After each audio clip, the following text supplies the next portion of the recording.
You lost your mind. Unask my husband.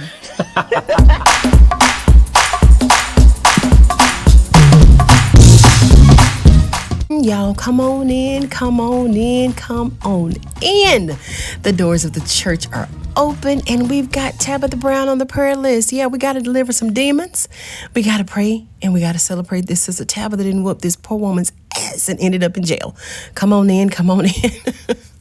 Y'all, our beloved Tabitha Brown almost took a friend out about her husband, Chance.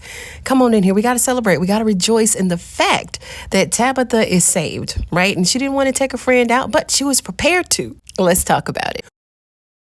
Why is it that women face the most criticism? Right? Why do successful women, especially ones that are in the public eye, often face harsher scrutiny regarding their personal lives and the choices that they make? Now, this is the second time this week that Tab has been in the news defending her business, and now she's defending her marriage. Now, I'm almost sure that when this friend sat in Chance's lap, her husband, that it may have been some time ago, but I don't know, because Breely Evans, she chimed in on the comments and she said that she think that she was actually there when this friend sat in his lap. And you heard her say that she told her friend to unask her husband, right?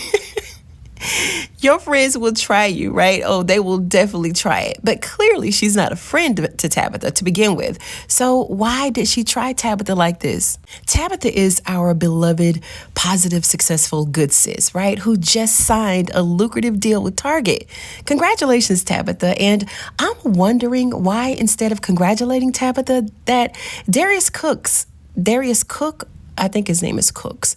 He took to social media and he told us exactly how he felt about her new deal, showing his horns and everything, and publicly called her a fool. Now, I really don't want to get into that on this video, and I won't, well, not too much. But while we're here, why not? In relation to this lap sitting incident, one commenter, Queen Sheba Darling, she said, check your man for allowing her to make it that far. Wait a minute. Hold up now. Wait. Are we blaming Chance? Are we checking him right now? I beg to differ. The way that women think, this sneaky, conniving friend, she had the 6th seed already planted in her head to sit in the lap of her friend's husband. And we're checking him? Really?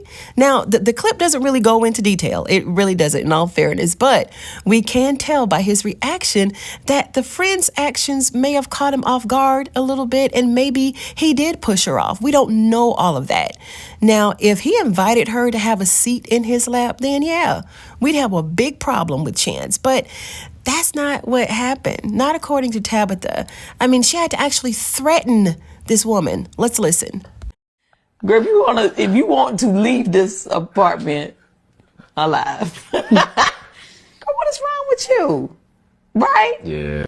Nah, we cannot be checking Chance on this one. He didn't do anything. See, women like her, like this friend, they want to see just how far they can go in front of you to get a reaction so they can plan their next move when you ain't looking.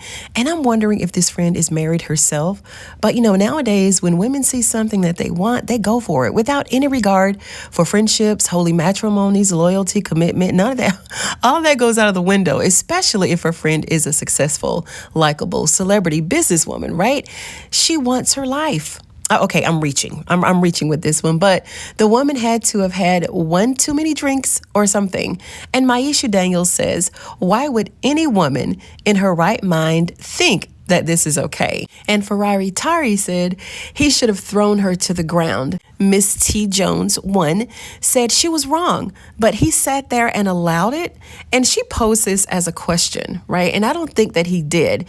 And again, that piece is missing. Maybe we should listen to the entire live or however this was filmed, but this is all that was posted on the Neighborhood Talk. So that's what we're discussing. And I think that Dr. D Baby summed it up nicely when she said, I truly pity people that weren't raised with decorum, because that is some outlandish, unheard of audacity from a so-called quote unquote friend. Now I'm wondering about the type of company that Tab is keeping, especially around her husband. I'm sure they're no longer friends at this point, clearly. Chanara Butler said, "What? Tab better than me, because when she went to SAT, there wouldn't be no more talking, straight hands." Marlo Stevenson 325 says he should have had his hands out saying no. So yeah, we got a few folks that want to chop Chance up in this proverbial meat grinder, right? I don't know. I just think that when a person goes to sit down, that it happens rather quickly. And he may not have had a chance to react, because sounds like Tab reacted for him. Maybe he was in shock. Maybe he couldn't say anything. I don't know, y'all. I'm just trying to give him the benefit of the doubt here, but I don't know. And I'm sure that Chance knows the amount of jealousy and hate that comes with being married to Tab, right? Tabitha's joy and her success, it can be a trigger for those who are unhappy in their own lives, right? Which may lead them to try to sabotage her. And speaking of unhappy lives, well, I won't say that Darius is unhappy, because I don't know him from a can of paint, but I will say that Tabitha slow cooked that ass a few days ago. Her read was a slow roast. You know how you put something in the pot and slow cook it? She sat there just as calm as a cucumber and just gave him the most efficient, the most satisfying read. I don't know. I was just very impressed by how calm her voice was, how classy it was, and she didn't break character. She didn't get angry.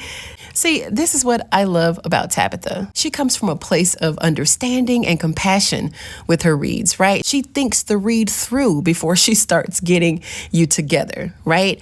I don't know. What do y'all think? How would you have reacted to this incident with your friend? Would you have been as nice as Tab was, or would you have laid hands? Speaking of laying hands, don't forget to say a prayer for Sister Tabitha as she enters the church, and we thank God that we don't have to go and bail her out of nowhere, right? And we'll conclude this messy incident with a comment from Marlo Stevenson 325, who says, "The moral of the story is, if you're having a bad day, don't go messing up anybody else's." The infamous words from our beloved Tabitha Brown. And despite the ongoing negativity, Tabitha continues to rise above, proving that her positivity and hard work will always shine through. Now, if you like this episode of Ruthless Radio, then go ahead and give it a thumbs up. You know I'd appreciate it. And if you're a fan of Tabitha Brown like I am, then go ahead and sub to this channel for more trending topics. Just like this one. Don't forget to be good to yourself and to each other. And I'm going to see you in the next one.